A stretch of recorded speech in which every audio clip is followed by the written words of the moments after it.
remember after all of these years? Do you remember Amy at all? There's not a lot to remember in terms of remembering her, but I remember the short conversation we've had. So it was, I think it was a Monday night. I believe it's a Monday night. It's been years, so it's either Monday or Tuesday, but I believe it was a Monday night. There's a program called Dancing Under the Stars. Yeah. Oh, I should tell you, I was on the ship like a month ago. I took a trip on the Rhapsody. Oh. So I know I know how the layout of the Viking Lounge and all that. Lovely, lovely, lovely. So, as usual, we play until midnight. We were sailing out of Aruba. Yes. The next day should be Curacao. Yep. So as you sail out of Aruba, we have this thing called Dancing Under the Stars. And we played. We finished a little after 12. We supposed to finish by 12. A little after 12. I can't tell you exactly what time. And normally people always come up and talk to us. And I remember her clearly coming across when we finished playing and came across to me and said, hi, good set, I mean, back then when I played, I jump around a lot and all of that. And many persons would have always compliment or talk about my way of entertaining. So I said, thank you like normal. And then she said to me that she blows a saxophone. I said, okay, interesting. What do you blow? And first thing, like, what kind of music you like? And but at that time we were packing up. The band was packing up. Yeah. And I said to her, because that used to be my line. Once we finished play, we would go up to the lounge. What's this called at the time? What's the name of the club? You just came from the Viking Lounge, yeah. And we will hang there, but we would only hang until 1 o'clock, 5 to 1, 10 to 1, because as entertainers, we could hang, but we need to be out of the area by 1 o'clock. Yeah. So I went down like I normally do, changed my clothes, had a quick shower, and I came up. When I came up, she was on the deck, on the decking outside. Ah. So she saw me and she said, hi. And I said, hi, but she was smoking a lot, and that's not something I know or like. I growing up in Grenada, you hardly ever saw people smoke. And I was young, so it was like not a norm for me. Yeah. So we went up to the club, because that's where I was going. And we sat there. Of course, it's noisy, so there's not a lot you can say. But she was smoking a lot. And I asked her, I said, why are you? For me, it's uncomfortable. And it's like, why are you? And she said to me, she said her dad is an insurance manager or something like that. And he found out that she's gay. And he forced her to come to the cruise. Well, but first of all, with hearing that, I was like, well, I mean, I didn't know what answer to give anyway. So I said to her, I was going on the dance floor. I was only going to be able to dance maybe 1 or 2 songs because of the time. So we came on the dance floor. We both came, we both were on the floor. I know there were cameras that took photos of us dancing. I remember seeing all of that.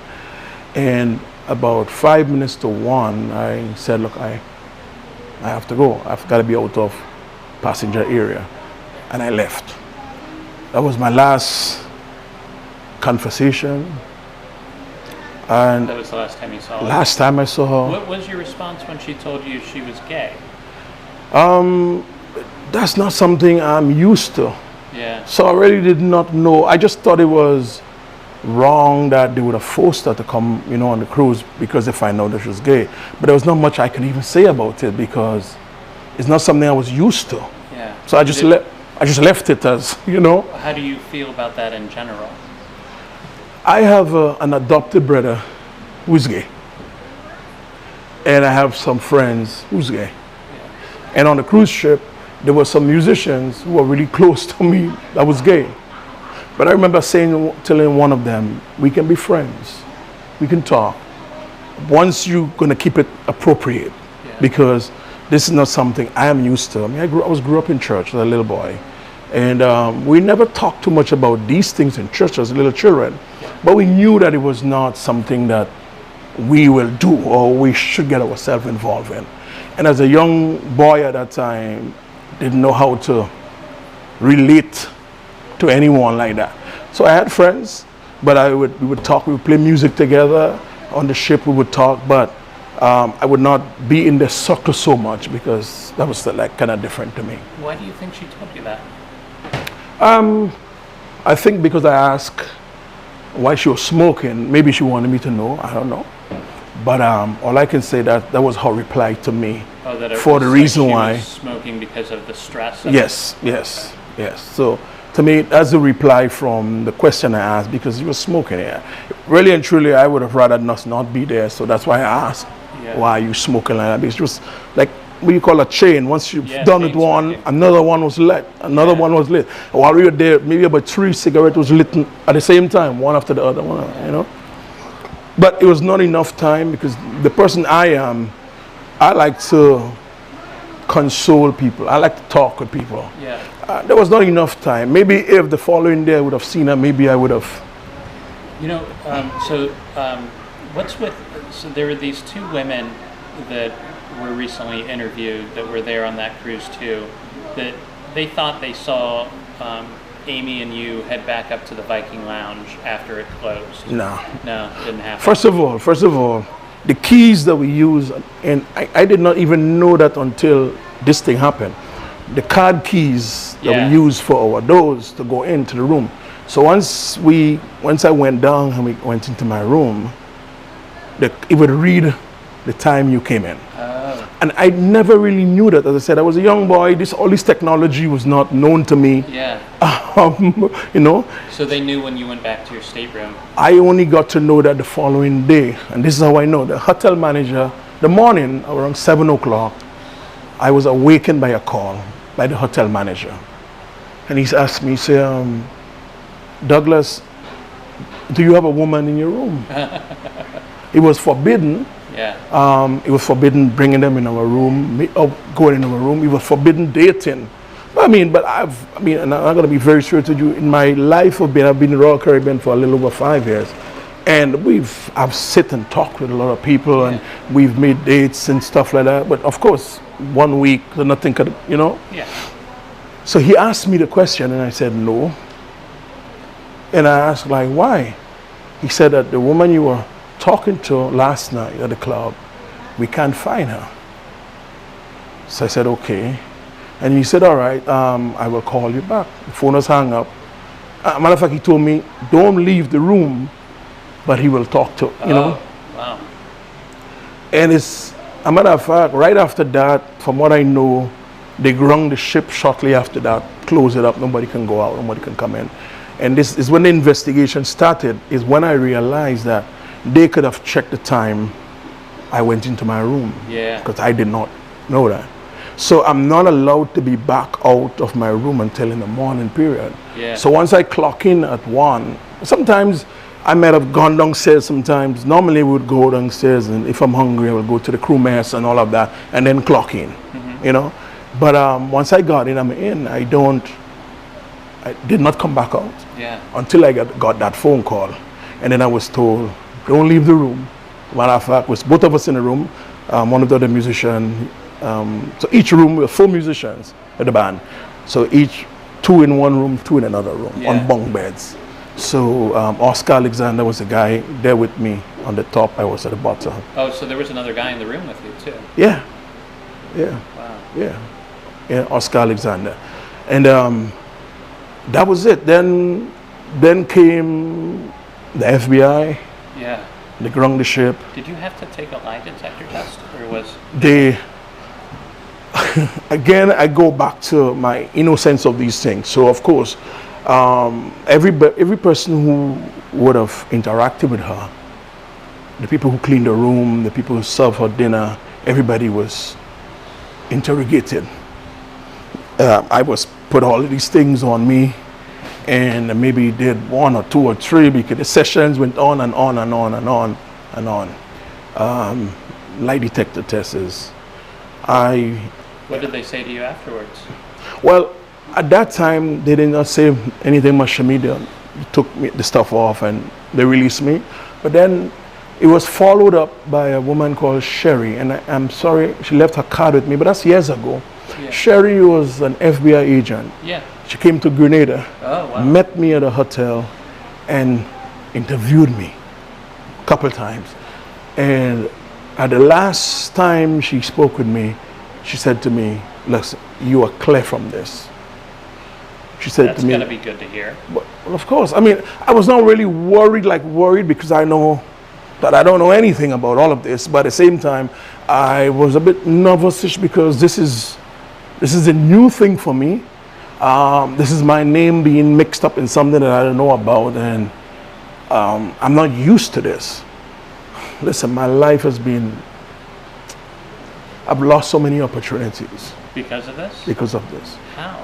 Because they Google your name or something? And that would come up. Yeah. You know, I've been such intensively coming from Greece to Grenada when I got to London just because my name, Really? you know. I mean, it'll happen now. I travel freely, you know, Okay. nobody give me a hard time, you know, but at that time, so I've lost, there were contracts on other ships that people wanted me to come for a couple months, good paying for a few months, that once my name was entered, say no, they would say that I had something to do with this missing girl, and I lost the contracts, and I struggled for a long time, but I'm good. I set up my little business, you know, and but for me, that is as much as I can really say that I know about this. Great. Thank you very much. Is there anything else? Have you ever looked online about what people have said, or do you try to stay away from that? I should stay away. Let me see. My inbox, my Facebook, people have been writing me horrible stuff for years. Really? My wife, for years. My wife just ignored Right it. to your wife? Yes, once she is a Douglas. Yeah. My daughter, who lives in the U.S., has been bombarded. As a matter of fact, I think she met with some people some time You know ago. what? Yes, only lately. We haven't talked much lately because lately she called me one day, Yeah. maybe about 6 or 7 weeks ago. But first of all, she called me maybe about 8 weeks ago and said, "Daddy, you know, this thing with the girl, look, I keep getting all this stuff coming to me, and I'm concerned with my daughter." And I said, "Amika, listen," I said, "if you want, you can let people know that I'm not your father, because I say I can't explain this. This has been going on for years. People have been sending me stuff," and I said to her, "The truth will come out." I say, "And when the truth come out, I will sue the people who've been making documentaries about me." But I say, for now, it's just in the hands of who's investigating, but things always comes up. The truth, no matter how long it is, it always surfaces. Somebody is going to know. Somebody knows something, and somebody will speak at some point. Yes, I think so. And I said that to her. About a week later, she called me. And I'm not stupid. I know people were listening to her. And I didn't know at first, but I can tell you how I knew after. She called me and said, "Daddy, you know, I spoke to you about the people sending me stuff. And this Amy, and there's a documentary about you. How come people can say they saw you on the beach?" I said, "Oh my God, I was not no beach. No way. I live in Grenada next to the beach. I hardly even go to the beach. So, I mean, why would I be on the beach?" And people say they saw you. I say, well, if people have seen me somewhere, then of course they have evidence then that I know this girl. I said, "I've never been anywhere. Since after talking to that girl that night, that was it." She questioned me, and I was not thinking, well, I thought she was just maybe being rude to me at the time, but I believe she was doing what she had to do because people were listening. Let me tell you how I knew. Then she said, "Do you know she was gay?" I said, "Yes." I said, "She was smoking a lot." I asked her why she was smoking like this, and then she began to tell me that she's gay and her family found out and they forced her to come to the cruise. Once I say forced her to come to the cruise, I just heard the phone cut off, but it cut off not normal, like a clock. I've watched enough movies with FBI and stuff, tracking and listening. I'm watching. When did the phone hang up? I said there were people listening to this conversation. I didn't mind. I called her back. She never answered. Then my son told me, Amika is in Georgia, so that's where she went to meet who she went to meet. Amika is in Georgia because they communicate, and she's going back home today. So when he said that, I added what I felt, and I said, okay. And she got back home. She sent me a text, and the text showed how some people sent some stuff to her. You know, where is Amy? Under her, and she said, "This is what I am talking about, Dad. I know you don't understand, but this is what I'm talking about." And then she said, "I don't deserve this." And I wrote back and I said, "Amika, what have I done to you?" And that was the last conversation I've had.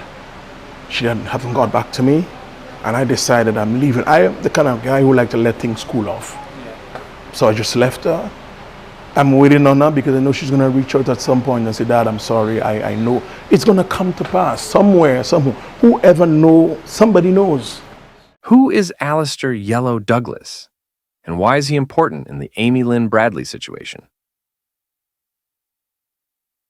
Alistair Douglas, better known by his nickname Yellow, a nod to his signature brightly dyed yellow hair, was once a vibrant presence aboard the Royal Caribbean cruise ship Rhapsody of the Seas, where he played bass guitar in the ship's live band, Blue Orchid.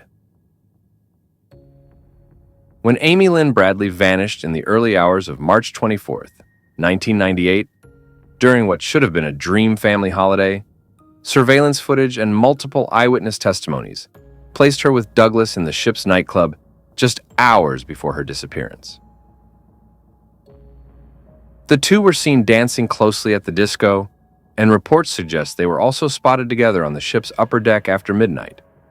As one of the last confirmed people to see Amy alive, Douglas quickly became a key figure in the investigation. The FBI interrogated him thoroughly, and he agreed to take a polygraph test, which he reportedly passed. However, despite the scrutiny and growing suspicion, no formal charges were ever brought against him. Over time, as authorities chased new leads, his name slowly faded from public view. While not much is publicly documented about Alistair Douglas's early life, it is known that he hails from Grenada City in St. George's, Grenada. He reportedly grew up in a deeply musical household, which sparked his passion for music at a young age. By age 8, he had already joined his local church's gospel group, where he began learning the bass guitar, an instrument that would become his signature. Eventually, Alistair joined the Royal Grenada Police Force Band, further honing his skills and gaining public performance experience. By the time he turned 21, he was collaborating with other musicians and landed a key role as the bass player for Blue Orchid, the live band aboard the Rhapsody of the Seas cruise ship. The gig allowed him to perform daily while traveling between Caribbean islands.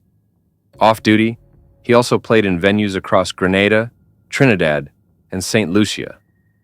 Vincent. Through all of life's phases, parenthood, heartbreak, and growth, music remained a guiding force. Why is Alistair Yellow Douglas an important figure in the Amy Lynn Bradley case? Because he spent some crucial hours with Amy Bradley. On March 23, 1998, just the second day of the cruise, Amy Bradley confided to her family that she had been flirting with a member of the ship's band. That man was Alistair Douglas. What began as harmless fun turned increasingly serious when Amy failed to return to her family the next morning.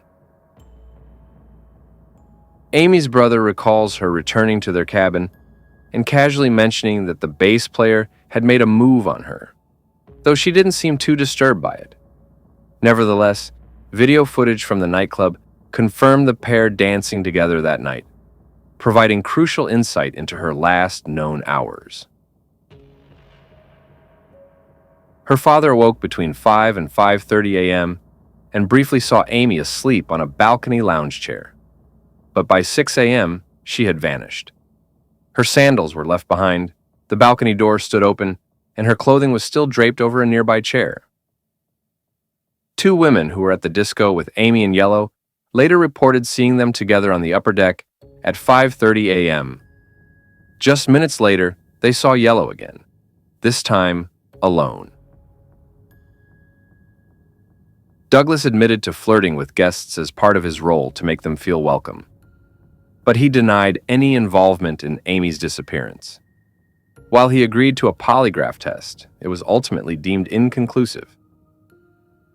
In a startling twist, an eyewitness later claimed to have seen a woman resembling Amy on an island in August 1998, months after she went missing.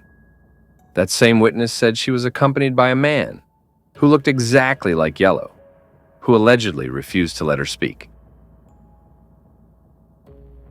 Douglas has consistently denied any wrongdoing and maintained silence in public regarding the case.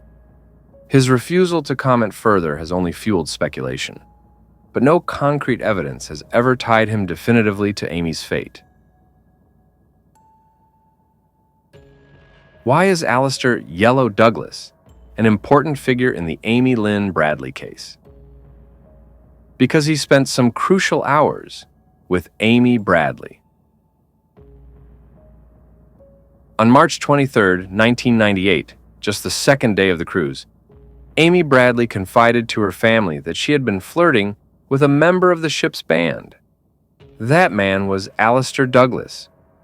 What began as harmless fun turned increasingly serious when Amy failed to return to her family the next morning. Amy's brother recalls her returning to their cabin and casually mentioning that the bass player had made a move on her, though she didn't seem too disturbed by it. Nevertheless, video footage from the nightclub confirmed the pair dancing together that night, providing crucial insight into her last known hours. Her father awoke between 5 and 5:30 a.m. and briefly saw Amy asleep on a balcony lounge chair. But by 6 a.m., she had vanished. Her sandals were left behind, the balcony door stood open, and her clothing was still draped over a nearby chair. Two women who were at the disco with Amy and Yellow later reported seeing them together on the upper deck at 5:30 a.m. Just minutes later, they saw Yellow again, this time alone. Douglas admitted to flirting with guests as part of his role to make them feel welcome, but he denied any involvement in Amy's disappearance. While he agreed to a polygraph test, it was ultimately deemed inconclusive. In a startling twist, an eyewitness later claimed to have seen a woman resembling Amy on an island in August 1998, months after she went missing. That same witness said she was accompanied by a man who looked exactly like Yellow, who allegedly refused to let her speak. Douglas has consistently denied any wrongdoing and maintained silence in public regarding the case. His refusal to comment further has only fueled speculation, but no concrete evidence has ever tied him definitively to Amy's fate. Now we want to hear from you. What do you think really happened to Amy Lynn Bradley? Was Alistair Yellow Douglas simply in the wrong place at the wrong time? Or is there more to his story than we've been told? Do you believe he holds answers he's never shared? Or has he been unfairly judged by speculation and circumstance? Your thoughts, your theories, your insights matter. So, drop a comment below and join the conversation. We read every single one.